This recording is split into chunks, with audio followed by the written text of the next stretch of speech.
لازان خۆشەویستانمان لە چەند ڕۆژی ڕابردوودا لە شاری هەولێر دیدارێکی زانستی بەڕێوەچوو کە یەکێک بوو لە دیدارە پڕبایەخ و گرنگەکان لە تایدا چەندین پسپۆر و مامۆستانی زانکۆ توێژینەوەی تایبەتیان تێدا ئەنجامدا بوو و لەوێ خستیانە ڕووکەویش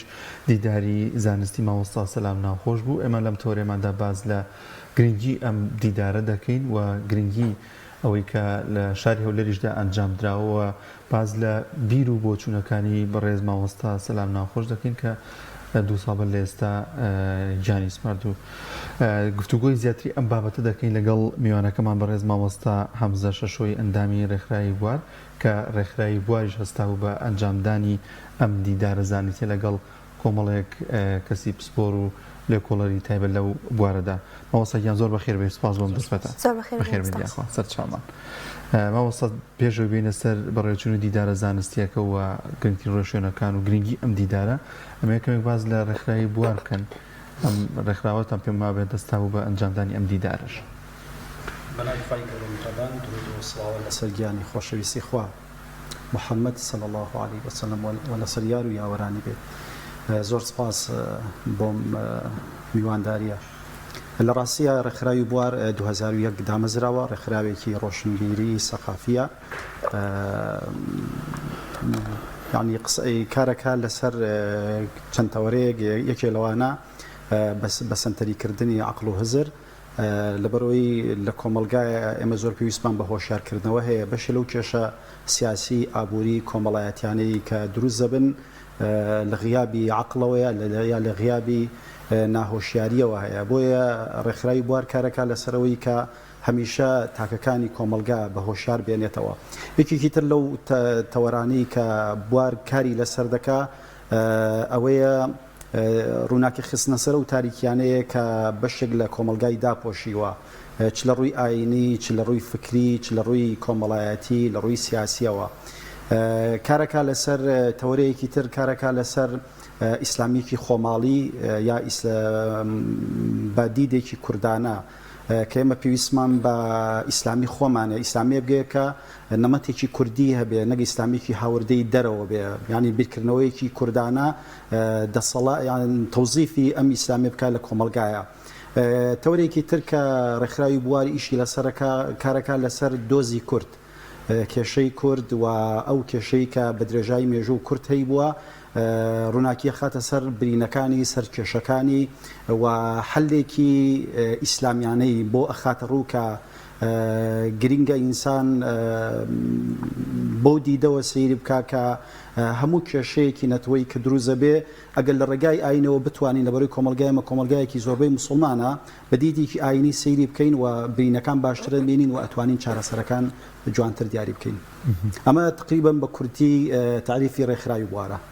زۆر باشە مامۆستا، پێش ئەوەی باز لەو دیدارە بکەین کە ڕۆژی شەممە بە مامۆستا سەلام ناوخۆشتان ئەنجامدا بوو، ئەمەوێت مامۆستا سەلام ناوخۆشمان پێ بناسێنیت و باسێکی ئەو نووسەرەمان بۆ بکەیت. بۆ ئەویش تاوژانی بوو گرنگەکەی چی بوو کە ئەو دیدارە زانستیە؟ زۆر سپاس. لە ڕاستیە سەلام ناوخۆش ڕۆشنبیرێکی شاری هەولێرە و لە هەولێرە بەتایبەتی لە کوردستانە قورسایی هەیە، خاوەن زیان لە 100 کتێبە، 104 کتێبی تقریبەن چاپ کردووە. 2 ساڵ پێش ئێستا خوای گەورە لێی خۆش بێ وەفاتی کرد بە نەخۆشی کۆڕۆنا. لە ڕاستیە دیدی سەلام ناوخۆ ینی گرنگی سەلام ناوخۆش لێرە دەرەکەوێت کە خاوەن بیرکردنەوەیەکی تایبەتی خۆی بوو، کاریەکرد لەسەر بە ڕۆشنبیرکردنی کۆمەلگا و لەبەرەوەی کە دیدێکی ئیسلامیانەی هەبوو و هەموو کێشەکانی لە ڕێگای ئیسلامەوە چارەسەرە کرد. بۆیە ئەمە بە گرنگمانزانی کۆنفرانسێ لەسەر یا دیندارێ لەسەر سەلام ناوخۆش بەڕێوە بەرین، بە تایبەتی لە هەولێرە، لەبەرەوەی هەولێر گرنگی خۆی هەیە. سەلام ناوخۆش خۆی لە هەولێرە تقریبا لە هەولێرە لەدایک بووە و لەوێ ژیاوە، مێژووی هەیە لەو شارەیە و چۆنەوترێ پایتەختیشە کۆمەڵێک خەڵکی نوخبە لەو شارە کۆکرایەوە و دیدارەکە لەوێ بەڕێوە چوو. زۆربەی نووسینەکانی لەسەر چ بوارەکە زیاتر چی؟ نووسینەکانی تقریبا لە بواری زمان فەرهەنگ، لە بواری فکر، لە بواری بابەتی نەتەوەی، لە بواری بابەتی ئاینی یا تێکەڵکردنی ئاین و نەتەوە بەیەکەوە تقریبا ڕۆشنبیری گشتی ڕخنەی ئەدەبی نووسینەکانی لەم چوارچێوەیەدا بوون. ئەو کۆمەژێت بە زیاتر لە 1000 بەرهەمی هەیە. گرنگترین بەرهەمەکانی 100 بەرهەم گرنگترین بەرهەمەکانی کە بڵاوبۆتەوە لەناو خەڵکا و ناوی دەرکردووە چ بەرهەمێکی؟ بەڵێ بەرهەمەکانی وەکو باسمان کرد زیاد لە 104 بەرهەمێکی هەیە،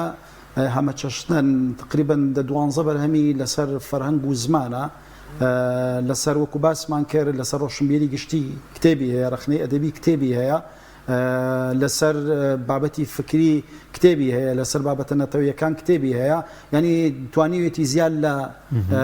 جانبێک لە تەوەرەیەک بنووسێ و ئەو بابەتانی کە دەستی بۆ بردوون بابەتی هەستیارن، بابەتی گرنگن، ینی بۆ ڕۆشنبیری گشتی زۆر زۆر پێویستن. لە ڕاستیە ئینسانە گەرەچێتەوە سەر نووسینەکانی سەلام ناوخۆش بۆی دەرەکەوێت کە کەسێکی گرنگی لە دەستداوە، بۆیە زیندووکردنەوەی ئەم ڕۆشنبیرانە ئەم پیاوانە بەهای خۆی هەیە. کۆمەلگاکان بەگشتی ئەگەر ئێمە سەیرەکەین ئەو کۆمەلگانەی کە کۆمەلگای زیندوون ئەوەیە کە ڕۆشنبیرەکان لەلایەن زیندوون، نووسەرەکان بەهای خۆیان هەیە و هەمیشە لە ڕێگای کۆنفرانس و دیدارەکانەوە ئەگەڕێنەوە بۆیان. بۆیە بە بڕوای من سەلام ناوخۆش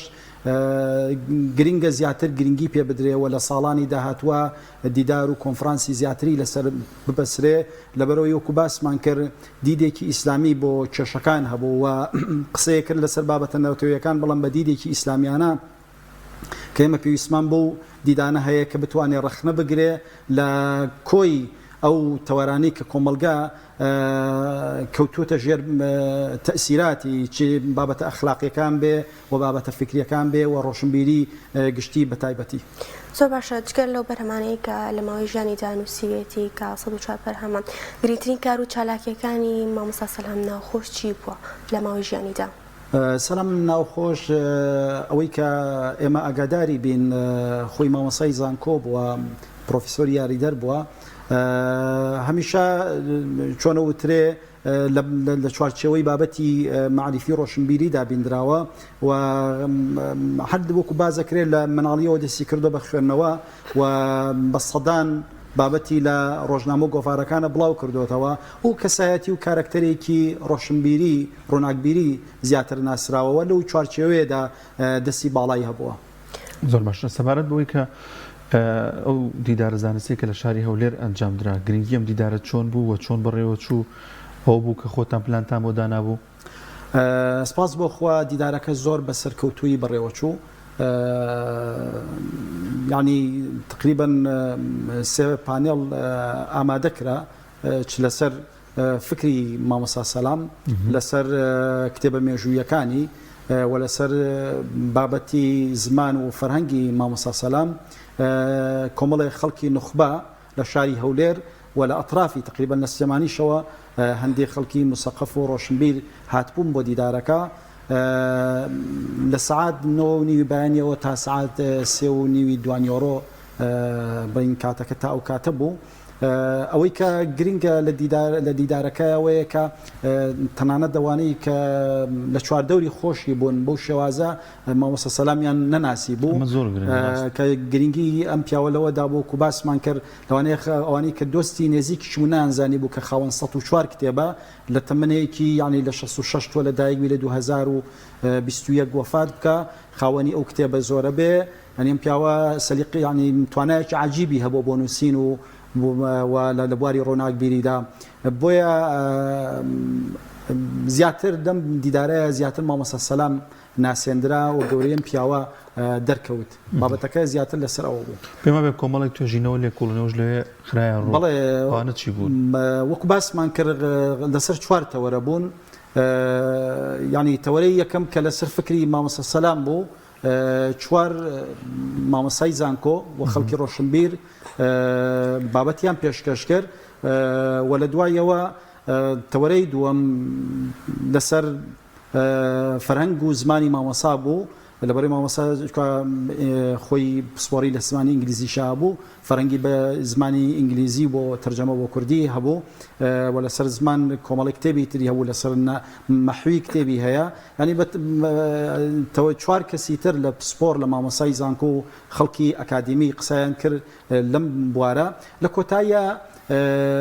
پانێڵی کۆتایی چوار پسپۆری تر بوون کە قسەیان کرد دەربارەی دیدە مێژوویەکانی مامۆستا سەلام کە مەش گرنگی خۆی هەبوو لەبەرەوەی خۆمان نەزانین کورد مێژوویەکی قوڵی هەیە و زیندووکردنەوەی ئەم مێژووە گرنگی خۆی هەیە لە بواری سەقافی ڕۆشنبیریدا تقریبا ئەگەر قسە بکەین لە کۆنفرانسەکە لەم چوارچەوەیەدا بەڕێوەچوو زۆر باشە تا چەندێک کەسوکار و خانەوادەی مامۆستا سەلام ناوخۆش هاوکار بوون لە ئەنجامدان و پێدانی زانیاری لە توێژینەوەکاندا هاوکارێکی زۆر جددی بوون چێ بڵین خێزانە و خانەوادەکەی وەچێ ئەو دۆست و ڕەفیقانەی کە مامۆستا هەی بوون هاوکارێکی جددی بوون بەڵام ئەوەی کە گرنگە ڕێکخراوی بوار بە کارەکە هەستا و کارەکە ڕێکخراوی بوار بە ئەنجامی گەیان بەڵام کۆمەڵێ دۆست و ئەحباب هاوکار بوون لەم چوارچێوەیەدا بە تایبەتی خانەوادەکەی لە زانیاری پێدان بە ڕێکخراوی بوار دەورێکی کاریگەریان هەبوو و بە تقریبا وا حساب کرێ بە هەردوو لا ئەم کارە بە ئەنجام گەێنرا بەڵام ڕێکخراوی بوار بە کارەکە هەستا زۆر باشە ئەم جۆرە دیدارانە تا چەند گرنگەوە خۆش ئاماژت پێکرد بۆ ناسانی ئەم نووسەرانەمان ئەم ڕۆشنبارانەمان کە ینی زۆرجار کەسوکارەکەی خۆشی بۆ شێوازە نایناسێت کە چ بەرهەمێکی بووە چه خزمەتێکی کردووە ئەمە تا چەند گرنگی زیاتری پێ بدرێت زۆر گرنگە ئێمە ئەوانەی کە خەڵکی ڕۆشنبیرن ینی بەر لەوەی کۆچ بکەن ئێمە نرخیان بزانین و لایەن لێ بکەینەوە ینی جاری وا هەیە نووسەرێکی وا بینی کە خاوەن کۆمەڵی کتێبە لەوانەیە قسێکی کوردی هەیەڵێ ئێمە ئەوانەی کە زیندون نرخیان نازانین کاتێ بەڵام ئەوانەی کە مردوون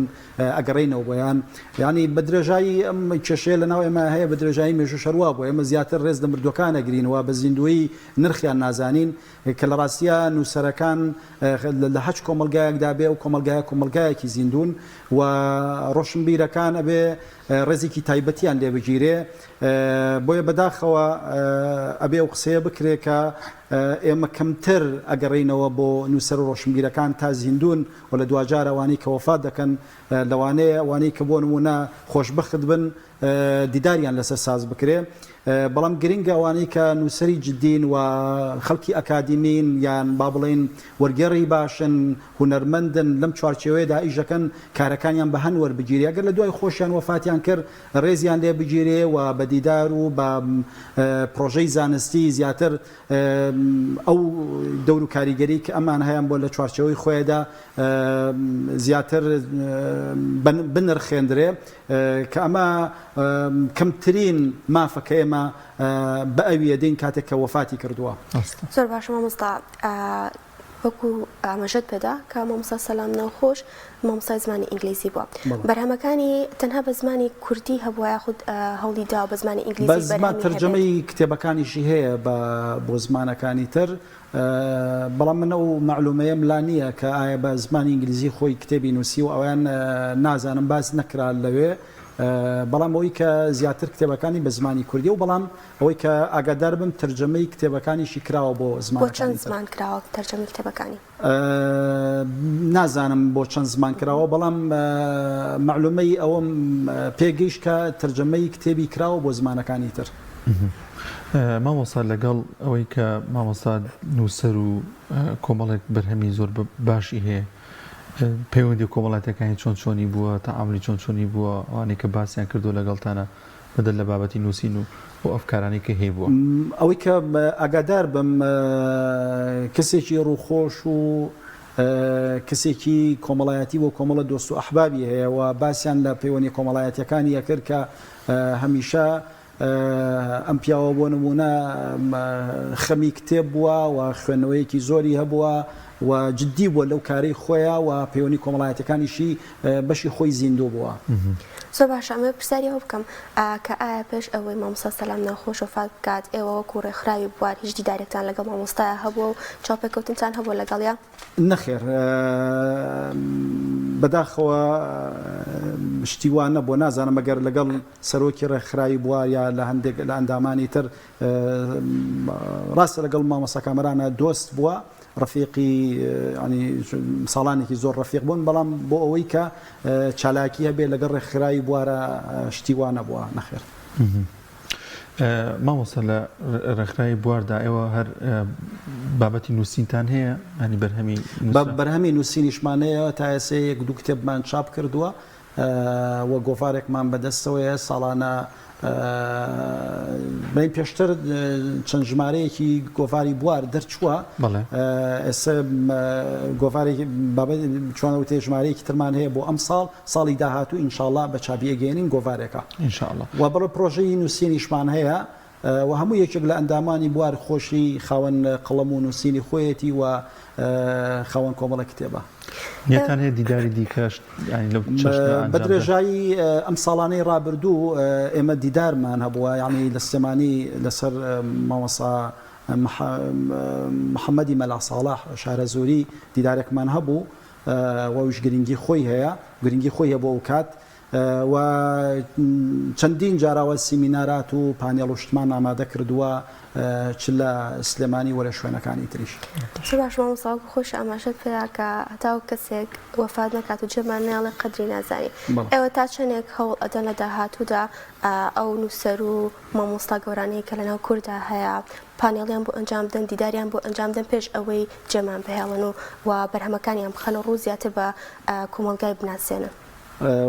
بۆ ڕێکخراوەکەی ئێمە وەکو باسمان کرد هەچ کەسێک کە کەسی هەڵکەوتوو و نووسەری باش بێ مسەقەفی بتوانە بێ ئەوەیە ئینسان لای لێ بکاتەوە و ئێمە هەر ڕێکخراوی ئەمەش نییە و کۆمەڵە ڕێکخراوی تریشەیە ئەتواندرێ خەڵکانی تریش بەم ڕۆڵە هەستن و وەکو باسمان کردمە کەمتری مافە پێیان بدەین و ئێمە هەچ کەسێک کە بزانین سوودی بە چ بە ئاینی خەڵک و چ بە نەتەوە گەیان دەبێ لە لای ئێمە گرینگە و دەکرێ ڕۆژێ لە ڕۆژان پانێڵ یا دیداری بۆ ئامادە بۆ ساز بکەین. زۆر باش مامۆستا سەبارەت بەوەی کە مامۆستا بیر و بۆ چوون و ئەفکارەکانی ینی ماشەڵڵا زۆ جیاوازتر بوو لە نووسەرەکانی دیکە بۆ ڕخنەی ئەدەبی هەبووە دیدی چارەسەری هەبووە بۆ زۆر لە کێشەکان لە دیدێکی ئیسلامیانەوە ینی چەندین بواری جیاجیا هەبووە ئەمان ئێوە چۆن باستان کردووە چۆن گەیانتانە ئەو بەشداربوانی کە لە دیدارەکەدا هەبوون. بابەتەکەم بابەتی زیاتر ئەکادمی و زانستی بوون ئەوەی کە لە دیدارەکەیە پێشکەش کرا و ینی وەکو باس کرا خەڵکی نخبە چ لە هەولێر چ لە سلێمانی و لە شوێنەکانی تر ئامادەی دیدارەکە بوون و لەوێ ڕووناکی خرایە سەر هەموو ئەو جانیبانەی ئەو کە مامۆستا سەلام قسەی لە کتێبی دەربارە هەبوون و قسەی لەسەرکردوون چ بابەتی وەکو باسمان کرد فکر چ بابەتی فەرهەنگ و زمان و چ بابەتە مێژوویەکان و ئاینی بەڵام پێم خۆشە لێرە ئێمە پرسیارە بکەین بۆ فکری مامۆستا سەلام گرینگە یعنی یەکێ لەو بابەتە گرنگانەی کە کەسێک کە بمانەوێ تەقیمێکی بکەین بزانین ئایا ئەمە چەنە خاوەن فکرە فکری ئەم کەسایە فکرێکی خزمەت کارەیە فکرێکە دوجار زەردی بۆ کۆمەلگا هەیە چکە بەشێ لە نووسەرەکان لە دنیاشداوە دەکرێت لێژ هەندێک جار هەیە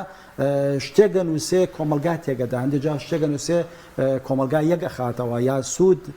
بە کۆمەلگا ئەگەێنێ فکری مامۆستا سەلام بۆیە گرنگە لەبەرەوەی فکرێکی میانڕەوانەی هەبووە ینی هەمیشە کاری لەسەر میانڕەوی کردووە مامۆستا سەلام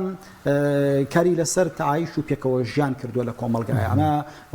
وەکو باسمان کردە گەرێمە بین لەسەر گرنگی مامۆستا سەلام بۆ ئەم دیدارە و قسە بکەین قبولکردنی ڕێی جیاواز ئەمە ژێکی ترە لەو تەرزانەی کە مامۆستا سەلام پێی ئەناسرێتەوە یەکێکی تر لەو شتانە وەکو چۆنەوترێ تەرزێکی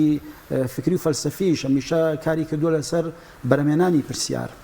لەبەرەوەی پرسیار یەکێکە لە تەرزە گرنگەکانی فەلسەفە کە ئینسان لە هەچ کۆمەلگایەکە کە پرسیار زۆر بووە پرسیاری زیندوو کرا ئەو کۆمەلگایەکی زیندووە یەکێکی تر لەو شتانەکە زیاتر گرنگی مامۆستا سەلامان بۆ ئەخاتە ڕوو دیدی ڕەخنە ئەو ڕەخنەی گرتووە چوەکو باسمان کرد لە بابەتە ڕۆشنبیریەکان لە کێشە کۆمەڵایەتیەکان لە کێشە سیاسیەکان تەنانەت ڕووناکیە خستن سەر ئەو تاریکانەی کە کاتی خۆی لە مێژووە لەسەر کورت هەبوون یەکێکی تر لەو شتانە گومانکردن لەسەر کۆمەڵێشتی پیرۆز لە کۆمەلگایە تۆ بڵێ و نەڵی هەندێک شت هەیە لە لای خەڵک پیرۆز ئەبێ یا پیرۆز کراوە ئەم گومانی خستۆتە سەر جاری وایە ئەمە کوردایەتی مزەیەف ئەبینین ئەم قسەی لەسەر کردووە جاری وایە هەیە هەندێک فکری تونڕەوی ئاینی ئەبینین گرنگ ئەمە گومانی بخرێتە سەر یا جاری وا هەیە بۆ نمونە بابەتی سیاسی کۆمەڵە کارکتەری سیاسی هەیە بە ناوی نەتەوەییەوە سوار شەپۆلی نەتەوەیەتی ون و بۆ مەرامی خۆیانی ژەکەن ئەم گومانی خستوونە سەر کەواتە ئەم لەم چوارچێوەیەشدا کاری کردووە یەکێکی تر لەوانە فراوانکردنی جیهانبینی تاکو و کۆمەلگا کە ئەمەش کارێکی ئیشکردنی ئەوە و دەرخستنی معقولیت لەناو واقعدا کە بە بڕوای من ئەمان گرنگی خۆی هەیە چکە معقولیت خۆی ئەگەر ئینسان تعریفێکی بکە بۆی دەرەکەوێت کە بەعقلانیکردن زاید بابەتی ئەخلاقی چکە هەموو شتێک کە تۆ ئینسان شتێک بە معقول ئەزانێ سەرنجە دەی کە ئەمە دیوێکی عقلانی هەیە و دیوێکی ئەخلاقیشی هەیە دەکرێت دیوە عقلانیەکەی شتێکی جوان بێ بەڵام لە پشتەوە نەئەخلاقی ممارەسە بکە بۆیە مامۆستا سەلام بە بڕوای ئێمە ئەو گرنگی هەبوو کە فکری مامۆستا سەلام ئەتوانێت لە کۆمەلگایە سوود بگەێنێ و قازانج بگەێنێ زۆر باش مامۆستا نووسینەکانی مامۆستا سەلام تا چەندێک دەستەواژە و ڕستەی سادەی بەکارهێناوە و خۆی بەدوور گرتووە لە شتی ئاڵۆس کتێبەکانیەکەوەی کە خوێنێتەوە بۆی دەرەکەوێت کە ڕوون نووسیوێتی بەڵام بابەتەکانی هەندێک جار قۆڵن لە ڕووی فکریەوە لە ڕووی ئەدەبیەوە داڕشتێکی زۆر جوانی هەبووە و خاوەن فکر بووە یعنی و بابەتی کە ویستۆیەتی بیگەێنێ گەیاندۆیەتی پێویستی بە ئەملا ئەولا و تەم و مژە ینی تەم و نییە بابەتەکانی ئەو کتێبانی کە پێشکەشی کردوون و قەناعەتم وایە بە تایبەتی نووسینەکانی و کتێبەکانی بۆ کتێبخانەی کوردی زۆر پێویستە بە تایبەتی ئەوانەی کە توێژینەوە و لێکوڕینەوە بیانەوێت لە ئەو بوارانەی کە مامۆستا نووسینی هەبووە لە سەریان سوودی ئەبێ بۆ قوتابیەکانمان و بۆ فێرخوازان و بۆ هەموو ئەوانەی کە بیانەوێ بەردێ بخەنە سەر بەردێ لە بواری ڕۆشنبیریدا زۆر باش ئێمە شتێکی دیکەمان نەماوە گە شتێک باسمان نەکرد بیان پێت خۆش بێ ئاماژەی پێ بکەین من لە خزمەتێن لە زۆر سپاس بۆ ئەم میوانداریە منیشی چم نەماوە دووبارە سپاس زۆر سپاسانەکەین بەڕێز مامۆستا حەمزە شەشۆی ئەندامی ڕێکخراوی بوار سپاس کە میوان بووی لێرە زەحمەتی کێشان زۆر سپاس